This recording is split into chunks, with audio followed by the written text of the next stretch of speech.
Dreamworks has smashed it again with their third and final installment of the How to Train Your Dragon story. The only gripes I have about this is that the films are now over. There won't be any more. But I actually can't help but love the film more, because that's the sentiment that the film is trying to emphasize, that things eventually end. I'll explain as we get into it a bit more, but I just need a few more seconds to dry my tears.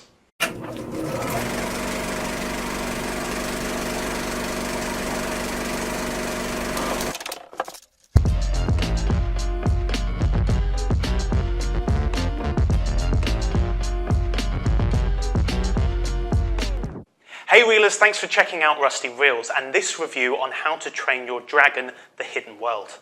This is the third and final film of the widely loved and acclaimed series, and not to give too much away with the plot, it basically takes place 1 year following the second film. Berk is now a dragon utopia and led by Chief Hiccup and his best friend Toothless, who is now the Alpha Dragon. This overcrowded Viking dragon colony is now under threat by a group of warlords and an experienced dragon hunter named Grimmel. I was extremely excited to see this film as I thoroughly enjoyed the first movie. Dreamworks took a wonderful fantasy story and translated it so epically for the big screen. They then improved on this formula for the second film. It's rare for a trilogy to follow and improve on its predecessors, animation or not, but The Hidden World not only meets those standards, it raises the bar. I'm not just talking about the story, which is definitely the strongest of the lot. The stakes have never been higher for the Berkians. The threat isn't about losing or having the dragons taken away from them. The dragons are being hunted. I'm talking about the other aspects of the film that really make The Hidden World so great across the board. The first and the most noticeable improvement is the animation, as this is definitely the most visually superb of the three films. Of course, the quality of production has improved over the years, which has been apparent across different studios, but it's truly the finer details that animators are introducing that makes the film almost tangible in its texture and its quality.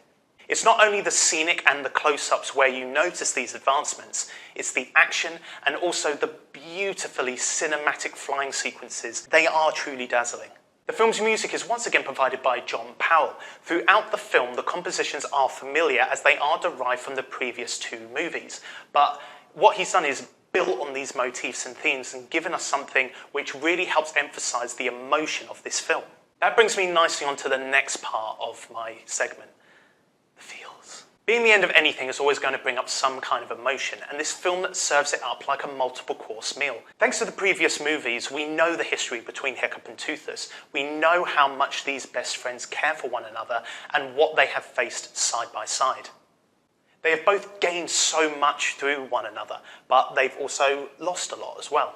So this plot really talks about love and loss, which is not an unfamiliar theme, but it talks about how the two are so bittersweetly intertwined.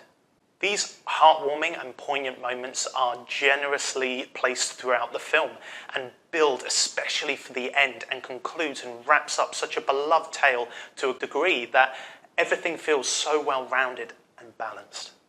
I especially love some of the visual ties and the parallels to the first film that you see towards the end, but I don't want to give anything away here, so make sure that you comment below if you happen to spot these two and see if we're talking about the same thing. This is such a befitting conclusion to the How to Train Your Dragon series and will definitely remain as one of my, if not my absolute favourite and the best animation franchise ever. So those are my thoughts, that's my review. It's gonna get a full 5 reels from me. Do you agree? Do you disagree? Have you seen The Hidden World yet? Let me know what you think and comment below on the Deal with the Reel. If you enjoyed this video, be sure that you like. If you want to know when future reviews and other content are out, make sure that you also subscribe. Head on over to Rusty Reels now if you want to see more of my videos there. Thank you very much for watching, and as always, and in the meantime, just be real.